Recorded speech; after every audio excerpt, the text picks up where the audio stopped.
Apabila kita akan menyusun plan, katakan kita belum ada opening di STJPY, singkat saja, kita akan open ketika materi dalam kondisi kuat dan kita akan baik. Lower BPSD 1 jika rank atau jarak dari lower BB 96 ke middle-nya memungkinkan untuk memperoleh tips. Bagaimana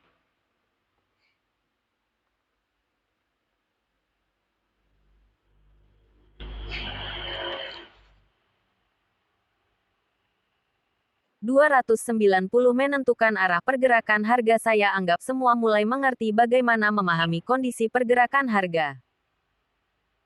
Dengan format multi-time frame pada chart kita dengan setup di mana setiap time frame mewakili pergerakan harga pada acuan tertentu. Saya pikir apa yang saya ingin sampaikan mengenai pergerakan harga mulai terlihat dengan jelas. Sehingga saya pikir ini memungkinkan saya untuk melanjutkan pelajaran yang saya tunda-tunda karena saya merasa selama ini masih banyak yang belum paham mengenai pergerakan harga sehingga saya sedikit enggan dan gak mood buat ngelanjutinnya. Dengan format multi-time frame ini saya yakin teman-teman sekarang juga bisa mengerti mengapa dulu saya menyampaikan bahwa pergerakan harga itu bergelombang. Dan perlu teman-teman ketahui bahwa gelombang-gelombang harga itu terjadi dan terbentuk pada setiap periode waktu. Singkatnya periode gelombang yang terjadi itu tak terhingga periode waktunya. Ada gelombang periode 1 detik, 5 detik, 1 jam, 4 jam, 8 jam, 1 hari, 2 hari, 1 minggu, 3 minggu, 1 bulan, 1 tahun, 10 tahun DCB. Tetapi walaupun periode gelombang yang terjadi ini tak terhingga jumlahnya, jenis gelombang harga yang terbentuk hanya ada dua, yaitu gelombang harga naik dan gelombang harga turun. Lalu kemudian di awal thread ini saya juga memperlihatkan bagaimana sudut pandang kita tentang gelombang harga yang terjadi pada harga bisa berbeda-beda, di mana hal ini tergantung pada periode acuan waktu yang kita gunakan untuk melihat gelombang harga tersebut. Ini juga menegaskan kenapa saya juga bilang bahwa keputusan kita untuk buy atau sell saat ini adalah benar asal kita tahu di mana menempatkan stop loss, yaitu di area di mana arah gelombang harga yang kita jadikan acuan untuk membuka posisi buy atau sell arah pergerakan gelombangnya akan berakhir. Menganalisa chart ala Kek Kang Gun, www.belajarbisnisforex.com. 291 pertanyaannya sekarang adalah bagaimana kita mengetahui arah gelombang harga pada periode-periode acuan tersebut. Sebelum saya menjawab ini, saya ingin mengulang sedikit dan memperjelas mengenai pergerakan harga. Ada satu hal yang saya pegang erat-erat mengenai pergerakan harga, yaitu, kita tidak pernah tahu kemana harga akan bergerak setelah saat ini. Kenapa? Karena pergerakan harga yang terjadi saat ini tergantung sepenuhnya pada volume transaksi yang terjadi di market yang dilakukan oleh buyers dan sellers. Ketika volume transaksi yang dilakukan buyers saat ini lebih besar dari volume transaksi yang dilakukan sellers saat ini, maka harga akan bergerak naik. Sebaliknya jika volume transaksi sellers saat ini lebih besar dari volume transaksi buyers saat ini maka harga akan bergerak turun.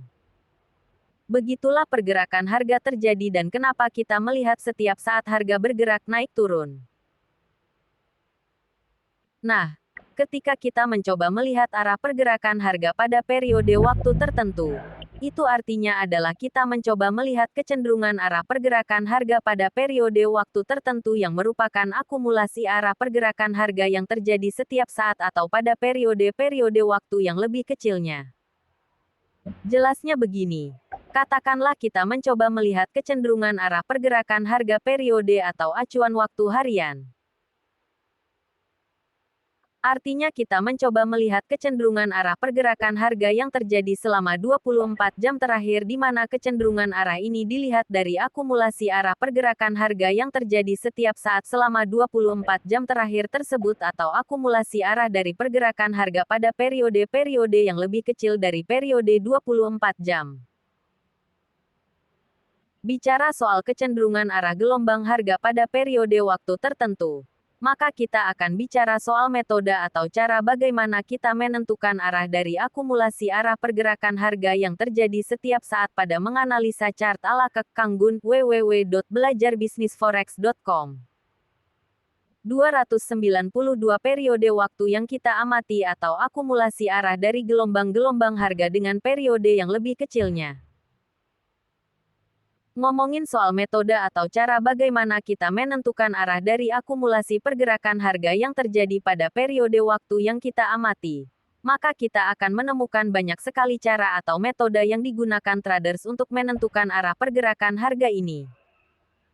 Ada yang menggunakan MA dengan seluruh turunannya seperti EMA, SMA, LUMA, SESMA, non-LAKMA dan lain sebagainya. Ada juga yang menggunakan metode high-high low-low. Lalu ada yang menggunakan trendline dan banyak lagi yang istilahnya kadang bikin saya juga bingung hehehe. Pertanyaannya adalah kenapa banyak sekali metode untuk menentukan arah pergerakan harga? Lalu metode mana yang akan kita pilih untuk menentukan arah dari sekelompok data harga yang kita amati? Banyaknya metode atau cara untuk melihat arah pergerakan harga yang diamati sebetulnya tidak berbeda dengan cara kita mengukur panjang sebuah benda. Ada yang menggunakan kem, cem, ins, feet, jengkal tangan atau jari dan lain sebagainya. Yang membedakannya adalah tingkat ketelitiannya secara matematis saja. Contoh, misal kita mengukur panjang dan lebar buku yang kita baca dengan satuan kem. Salah nggak? Sah-sah saja kan? Hanya ketelitiannya yang membedakannya ketika kita mengukurnya dengan satuan cem atau mem. Jadi kenapa muncul begitu banyak metode untuk mengukur kecenderungan arah pergerakan sekelompok data sebetulnya sangat wajar. Karena pengembangnya menyesuaikan dengan kebutuhan informasi yang diinginkan dari metode yang dikembangkannya. Contohnya satuan nanometer muncul karena menganalisa chart ala Kang Gun, www.belajarbisnisforex.com. 293 dibutuhkan satuan untuk mengukur benda-benda mikro. Analoginya seperti itulah kenapa metode-metode untuk melihat kecenderungan arah ini begitu banyak. Lalu metode mana yang kita pilih? Ini sepenuhnya tergantung pada kebutuhan kita sebagai trader. Saya sendiri lebih suka menggunakan metode yang secara statistik dan matematis bisa dipertanggungjawabkan dan terukur jelas. Karena saya menyukai sesuatu yang berbau statistik dan matematis. Hehehe, agak subjektif memang kalau bicara soal bagaimana kita memilih metode untuk melihat arah ini. Tetapi karena ini trade saya ya. Terpaksa saya hanya akan menjelaskan metode yang saya pilih dan saya sukai untuk melihat kecenderungan arah pergerakan harga dari sekelompok data yang kita amati. Tetapi poin penting yang ingin saya sampaikan dalam memilih metode adalah kita harus menyesuaikan metode yang akan kita gunakan dengan kebutuhan informasi arah yang kita inginkan. Sesuai di sini lebih cenderung kepada kepantasan lah. Kan gak lucu seperti saya analogikan di atas kita mengukur panjang dan lebar buku dengan satuan kilometer, kem, atau nanometer, 6. Untuk menghindari terjadinya kekonyolan seperti itu berarti tentu saja, mau tidak mau kita perlu untuk mengenal metode-metode untuk menentukan kecenderungan arah pergerakan harga dengan baik. Minimal kita tahu dasar perhitungannya dan logika di balik perhitungan tersebutlah.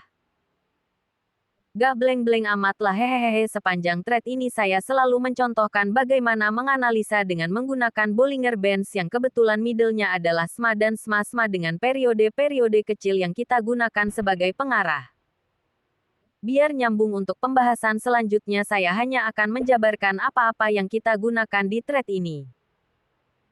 Pengembangannya nanti teman-teman bisa menggunakan metode apapun setelah memahami mengapa kita harus mengetahui logika dan dasar perhitungan di balik metode yang kita gunakan.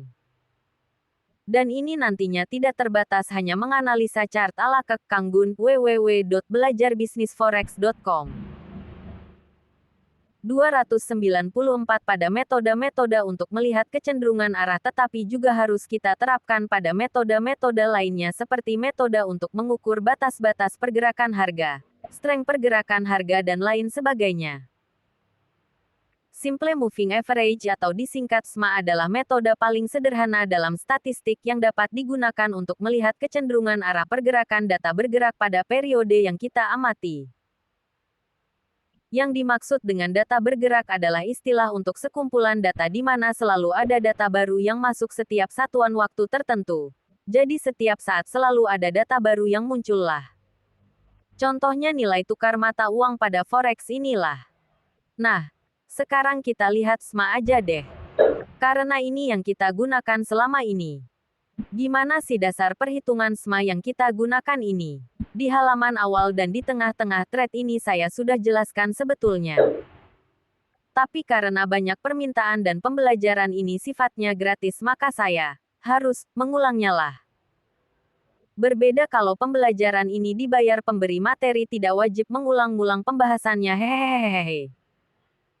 SMA itu perhitungannya sederhana yaitu dengan menjumlah seluruh data yang diamati lalu membaginya dengan banyaknya data yang diamati itu sendiri. Misalnya begini. Katakan kita ingin mengetahui nilai rata-rata dari harga selama 24 jam terakhir dan data harga yang kita pakai adalah nilai close-nya. Lalu misalnya kita menggunakan data pada time frame M15. Maka untuk 24 jam terakhir berarti kita akan menjumlahkan 96 data close terakhir lalu membaginya dengan 96 untuk mendapat nilai harga rata-rata selama 24 jam terakhir. Kebayangkan. Coba lihat gambar di bawah ini. Menganalisa chart ala Kang Gun, www.belajarbisnisforex.com. 295 apa yang bisa kita simpulkan dari gambar dan uraian singkat di atas tentang SMA. Pertama jelas nilai rata-rata atau di mana letak garis SMA pada candle terakhir adalah nilai rata-rata yang dihitung dari sejumlah periode data terakhir. Nilai ini penting sekali karena itu menunjukkan batas di mana rata-rata dari sejumlah data yang kita amati berada. Nilai rata-rata seperti batas keseimbangan data yang kita amati. Artinya jika data baru saja melewati batas ini maka kita dapat menduga bahwa kecenderungan arah pergerakan harga akan berubah. Kedua, kemiringan yang dibuat garis SMA menunjukkan perubahan yang terjadi pada nilai rata-rata sebanyak periode terakhir yang digunakan. Dengan melihat kemiringan garis SMA ini kita bisa memperoleh informasi tentang perubahan yang terjadi pada nilai rata-rata yang terjadi di setiap candle. Jika kemiringannya dalam beberapa candle kita lihat cenderung datar berarti kita bisa menyimpulkan bahwa harga bergerak dalam ritme yang konstan sepanjang periode terakhir yang digunakan pada SMA sehingga pergerakan yang terjadi ini tidak mampu merubah banyak nilai rata-ratanya. Tetapi jika kita melihat kemiringan garis SMA ini pada beberapa candle kita lihat tajam, gak datar lah, maka kita dapat menyimpulkan bahwa pergerakan yang terjadi cukup signifikan menganalisa chart ala Kang Gun, www.belajarbisnisforex.com. Sehingga mampu merubah nilai rata-rata pada setiap candle. Kira-kira begitulah gambarannya. Tolong dicermati, dipahami sehingga teman-teman paham apa itu SMA. Untuk mama yang lain cara memahaminya sama. Yaitu teman-teman ngerti dulu dasar perhitungannya sehingga teman-teman bisa mengambil informasi-informasi yang diberikan mama tersebut secara maksimal.